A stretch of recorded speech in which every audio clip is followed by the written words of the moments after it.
ربك رب العزة عما يصفون وسلام على المرسلين والحمد لله رب العالمين.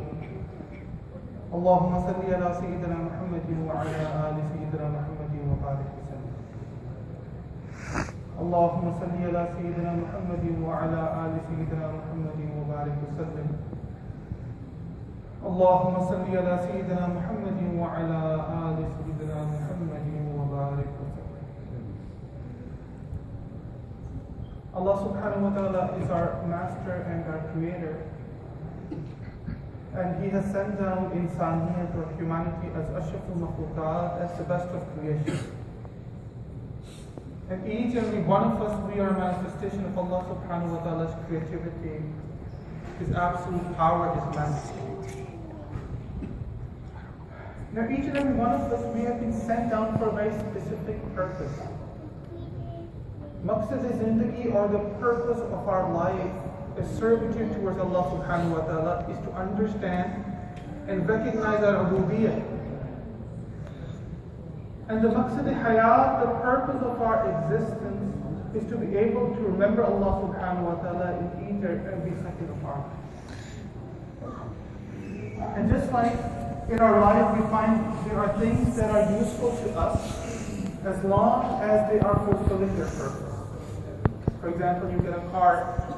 The car is sitting in your garage, and as long as you're able to drive that car, it is useful to you.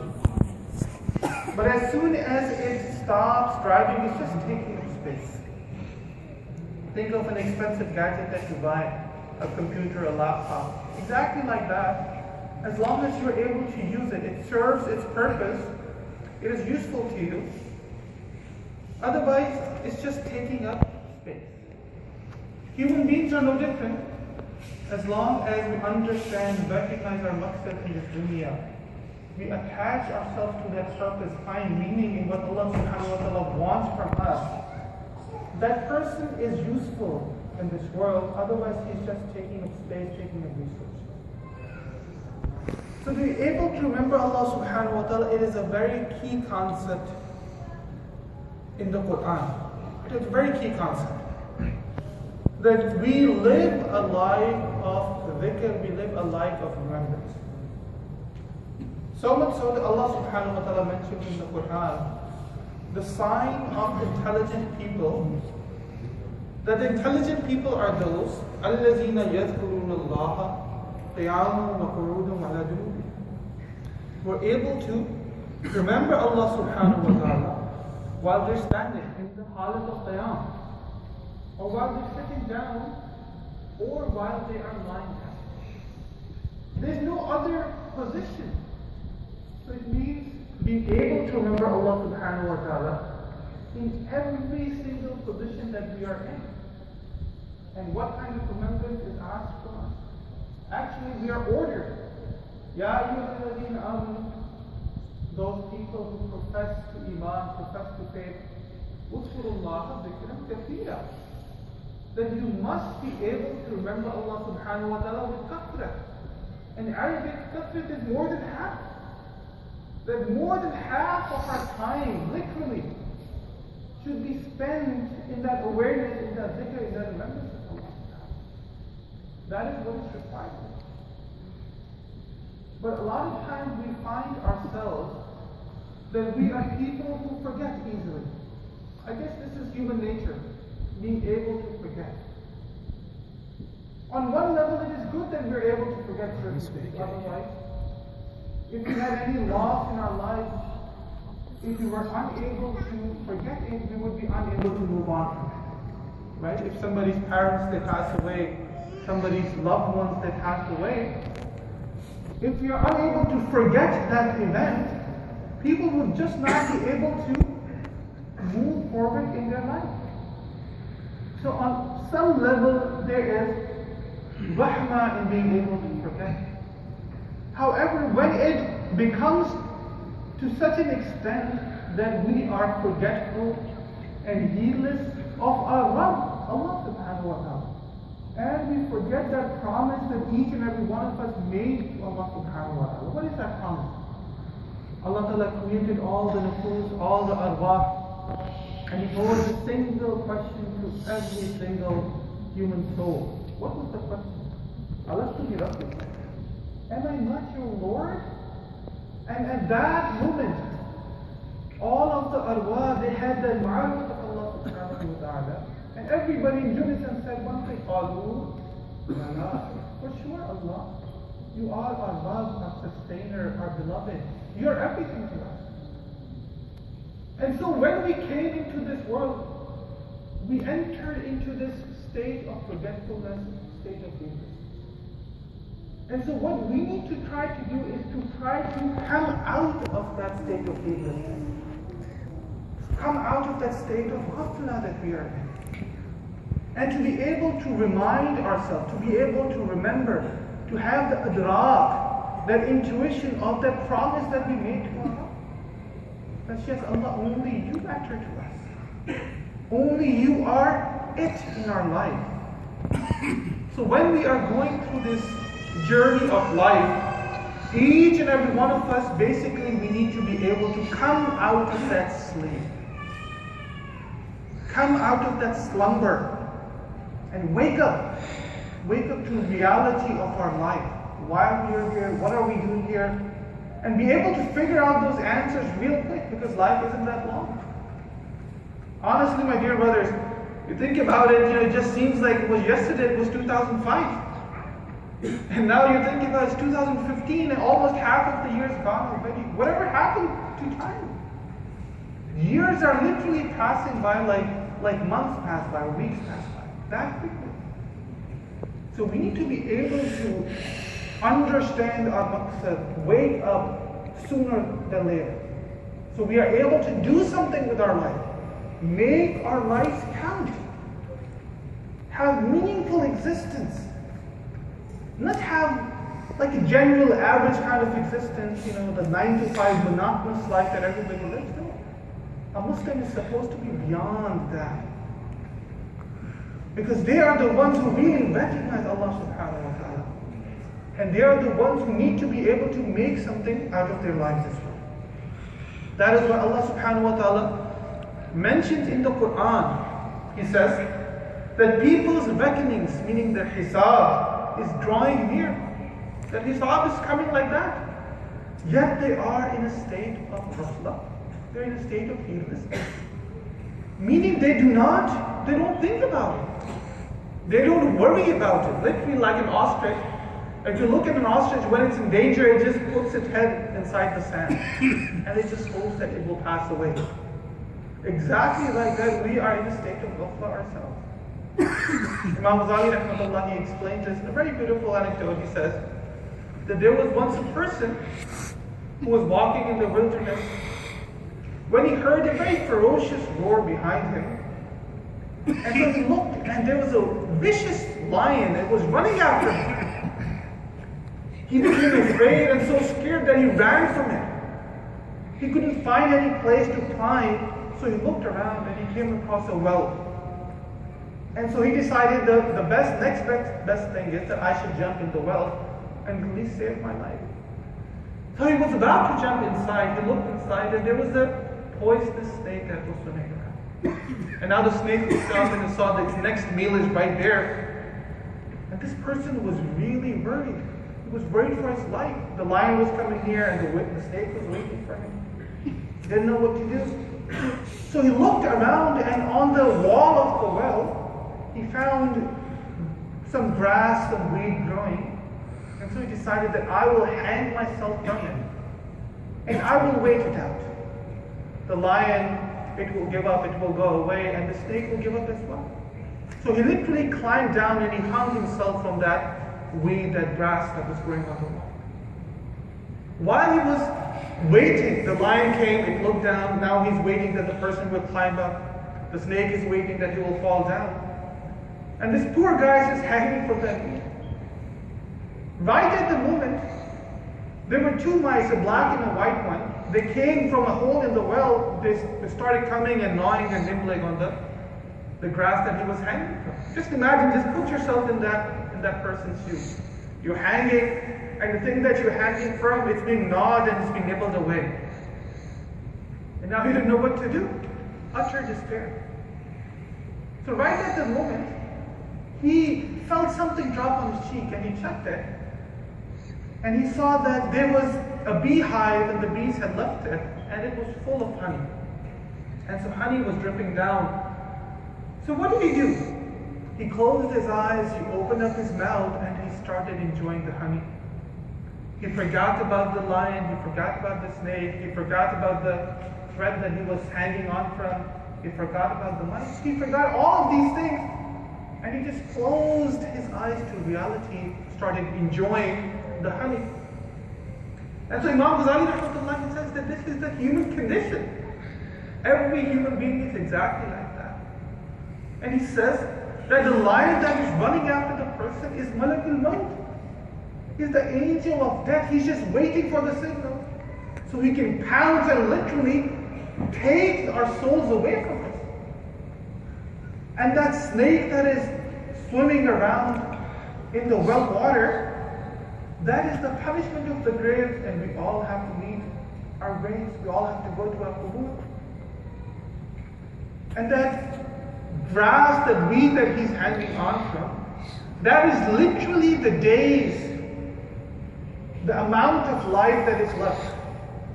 And the black and white mice, they are just gnawing and nibbling. They are the days and months. They're just taking away. Our life is just melting away. And that beehive, that honey, that is the lazat, the comforts and luxuries of our life that we're so attached to. This dunya that we have attached ourselves to. And so human beings, they have become utterly ghafil of the reality of what is going to happen to them. They have closed their eyes and they are just busy enjoying their life. And you ask people, what are you up to? Oh, I'm just enjoying life. MashaAllah. I'm just enjoying my life. SubhanAllah. You ask the youth, and even if you ask the adults, it's the answer that comes from them, MashaAllah, you Shaykh, you have grown and you should be worried about your death. It's like, no. My body might be old, but my soul is young. Andar se jawan, right? I'm young from inside. It's a deep answer. Rather, we must be old from inside. That we start thinking about the bigger questions. Do we really think that we have been created in vain for playing and merrymaking? Is this what has caused us to go into slumber and forgetfulness and ghafla? Because that is the state we are in. We're utterly ghafil of what is happening to us or what is going to happen to us. It's ajib that we bury our loved ones with our own hands and we haven't even brushed away the dust and we're talking about them. You've seen it. You've seen people, they are standing in the qabristan, in the cemetery, and they've just buried their loved one. And with my own ears, I've seen people talk about, the real estate economy is going up and down, and have you bought anything new? And so, this is the real estate that you're actually going into, that's 6 feet of grave, and you're talking about if the real estate economy is going down and up. And where do we find the audacity? The real reason for all of this, my dear brothers, is again that heedlessness that we have put ourselves in. The utter ghafla that we have put ourselves into. And so Allah Ta'ala is actually describing the state of those people. That the state of those people, that the hisab is drawing near, yet they are in a state of ghafla. Literally, they have covered themselves with a curtain. Hidden themselves. I don't want to see what's going on in my life. There's a bubble, they want to hide themselves in that bubble. But Allah subhanahu wa ta'ala, in a very, very strong ayah of the Quran from Surah A'raf, it's a very deep ayah. Allah ta'ala mentions and He talks about jinnat and ins, but primarily humanity, people like us. Allah subhanahu wa ta'ala says that we have prepared for hell multitude of jinnat wal ins. Meaning I have treated a lot of jinnat and insaniyat for hell. Lahum qulubun la yafqihuna biha. That they have qulub, they have hearts, they have literally that fu'ad, that intellect. However, they do not use it. Allah Ta'ala has given them all the faculties, they are unable to use it. They have eyes, but they do not see with their eyes. It's not they're blind, but they're blinded to reality, to the truth. They have ears, but they do not listen. And isn't that the fact? A lot of times we listen to our mashayikh, our elders, but we're not listening.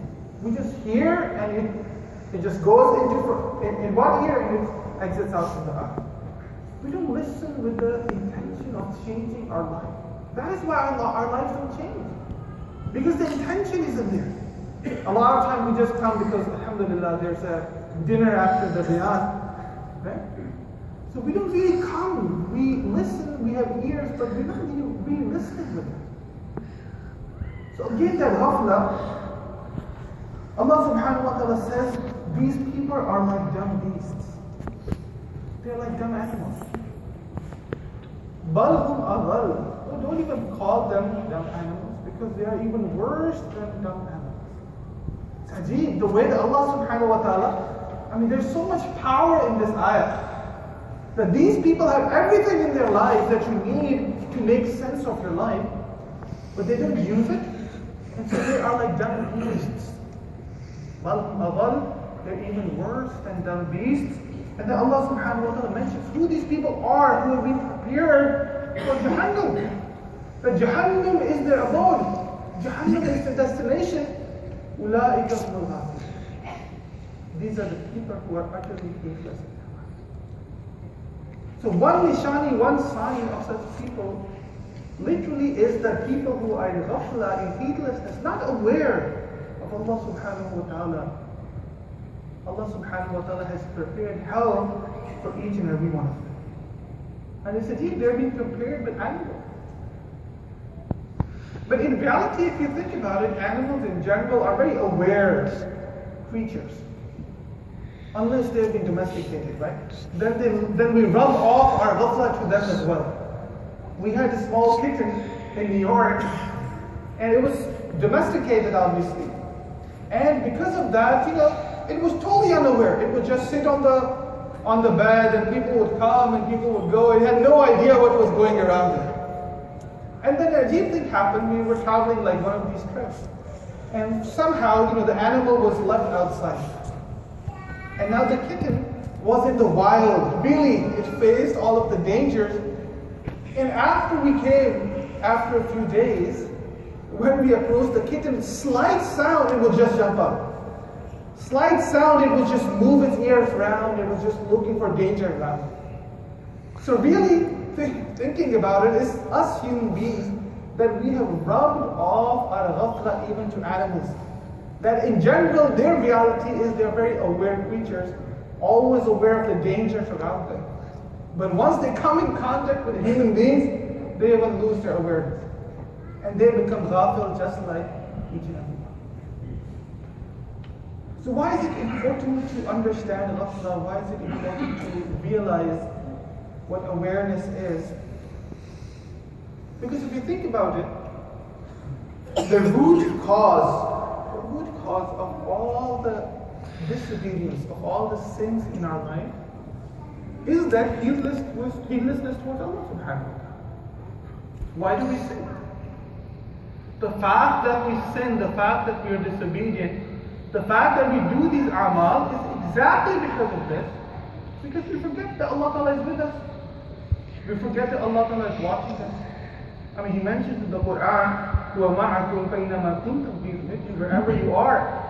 And if you're looking for His closeness, نَحْنُ أَقْرَبُ إِلَيْهِ مِنْ حَبْلِ الْوَرِيدِ. He is closer to you than your own carotid artery. He's that close to you. But again, we forget. We forget and we start doing things. And that is why we are in this despicable state that we are in. Unable to progress in the deen, unable to move forward, unable to make something of our life. Literally, if you think about it, we're just people who are walking around daydreaming. We're just walking around daydreaming. And you have to snap your fingers. And people just wake up, right? Even when they're sitting in bayan, a lot of times they're just staring at the person who's talking, but they're not really there. And then all of a sudden they realize, oh, okay, I'm sitting in this majlis, and they try to come to this sense. It's a deep, this ghafla is so ghalib, it's so dominant, that each and every one of us, we are just daydreaming, we are just walking around like a robot.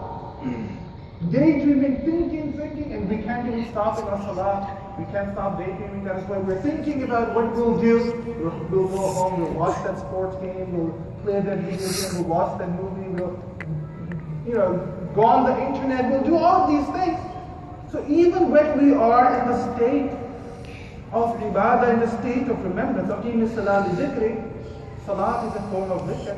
Even in that form, we are in a state of dhikr. So that is the sad existence that we are in.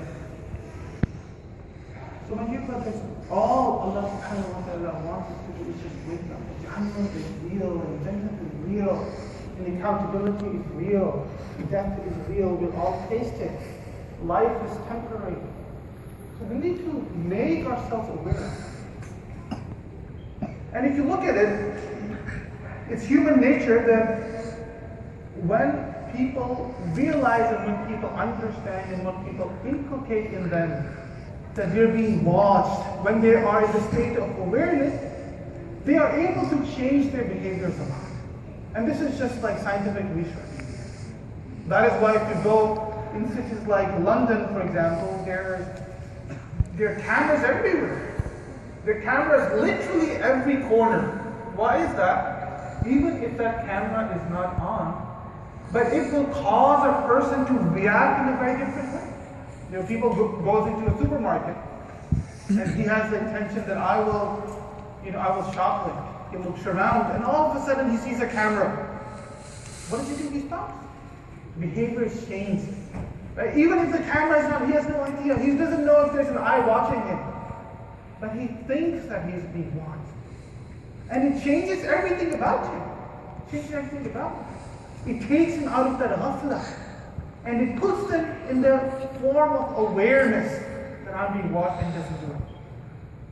One thing that each and every one of us, anybody who has driven a car must have experienced that. When we are going on a highway, we are driving at mashallah 120 miles per hour and the speed limit is 65.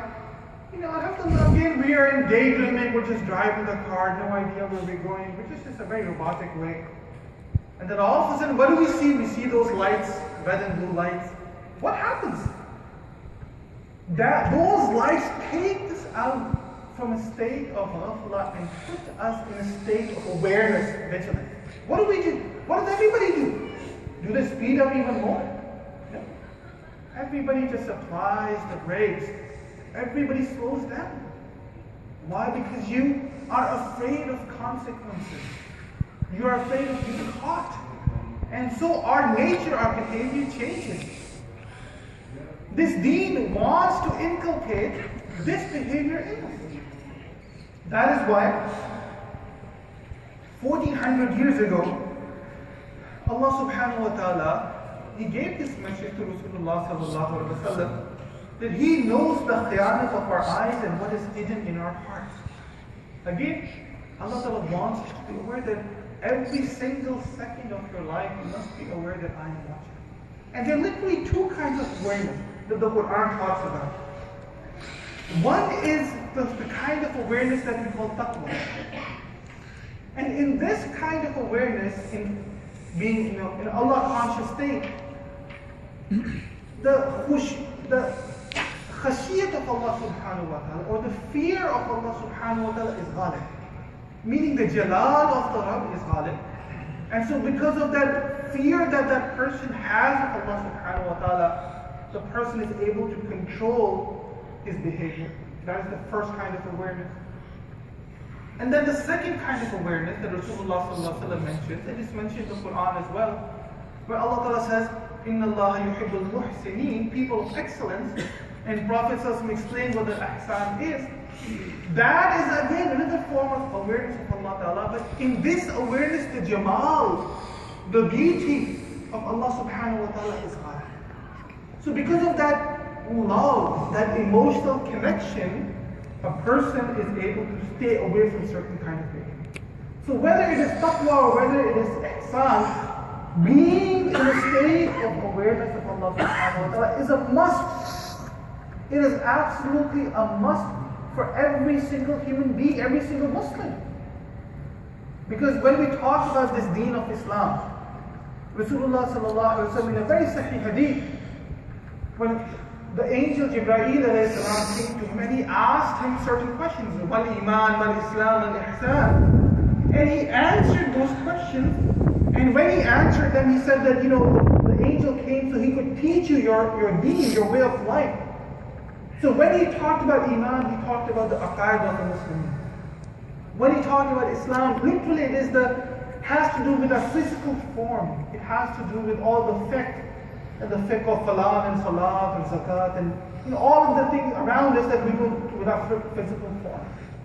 And then Angel Jibreel asked him what ihsan was, and he answered, أَن تَعْبُدَ اللَّهَ كَأَنَّكَ تَرَاهُ.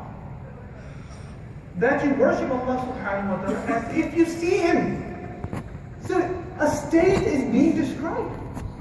That you should be in a state of existence as if you see your Rabb. And we all know we cannot see Allah subhanahu wa ta'ala in this dunya.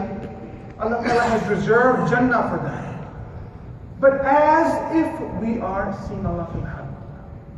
And then so if you don't have that kind of awareness of Allah, then the least thing is you should know that you are being watched. Allah subhanahu wa ta'ala is watching you. Allah ta'ala is seeing.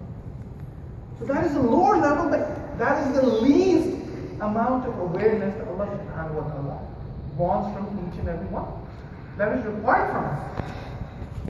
That is why there are two hadiths, and subhanAllah, they just tell us about the kind of awareness that the Sahaba Kiram had, the kind of ihsan, the kayfiyah of ihsan that they were in. The first hadith, it has been narrated by Hazrat Anas bin Malik radiallahu ta'ala anhu. He mentioned that one time they were walking and they came across an Ansar Sahabi, Hazrat Harith radiallahu ta'ala.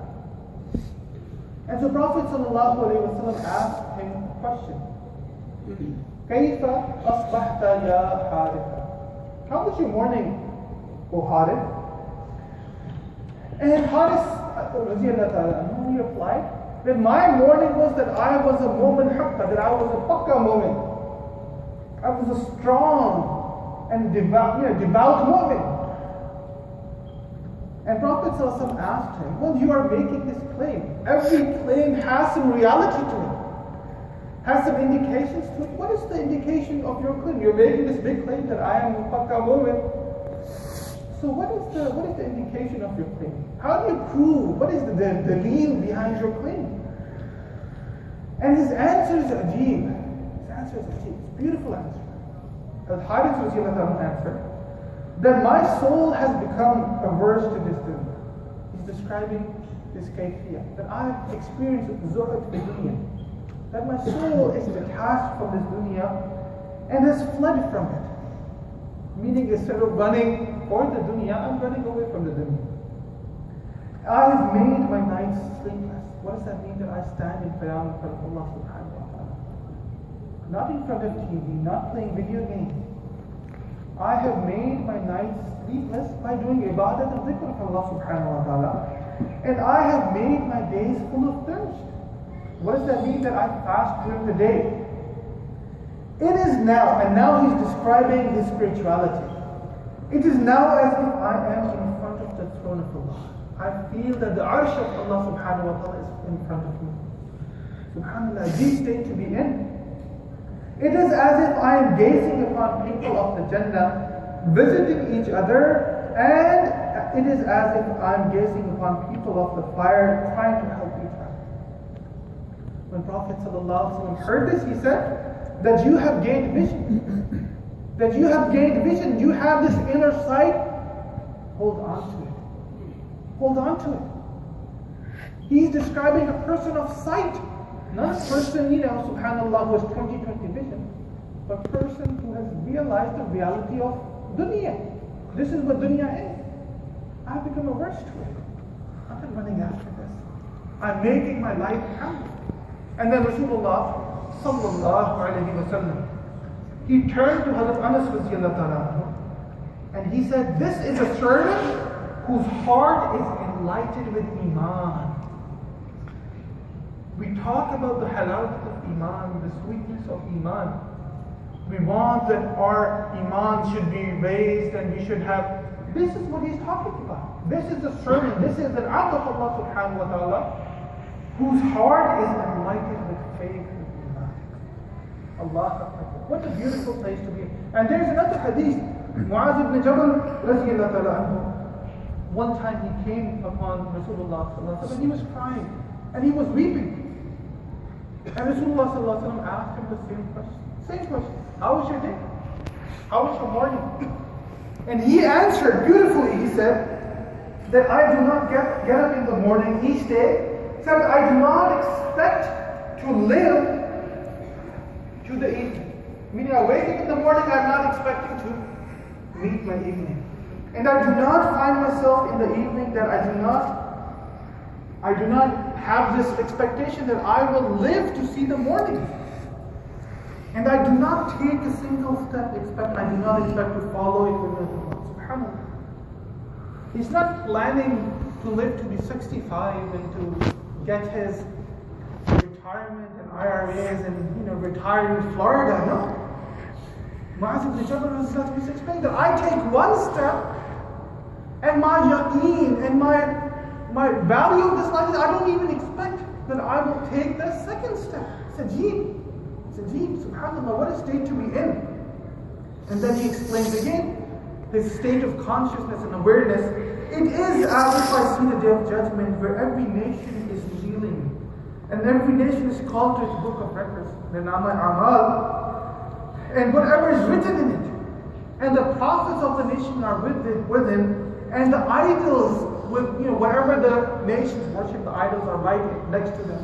So you always wonder, for us it must be the dunya, because our dunya and our nufus are our idols. And then he says that I see the punishment of the people of hell and I see the people of the Jannah being rewarded. This was their existence. Have you ever felt, even for a few moments, that kind of awareness of Allah? It is the lack of that kind of consciousness of Allah that it is so easy for us to see. And it was this kind of consciousness that was dominant in the earlier generations of Muslims. Every single one of them. It didn't matter what their background was. We're not talking about great ulama and sulaha. Sure, they had it. Even regular Joes, if you want to call them that. Even regular people have this awareness. He explains that one time he was walking through wilderness and he came across a shepherd. He said, Ajib, subhanAllah. He came across this shepherd and he asked him that you have all these sheep, can you give us one of your sheep? And he said that these sheep do not belong to me, they're not mine to give. And so Abdullah ibn Umar wanted to test him. If that is the case, why don't you just sell it to us and then you can just inform your master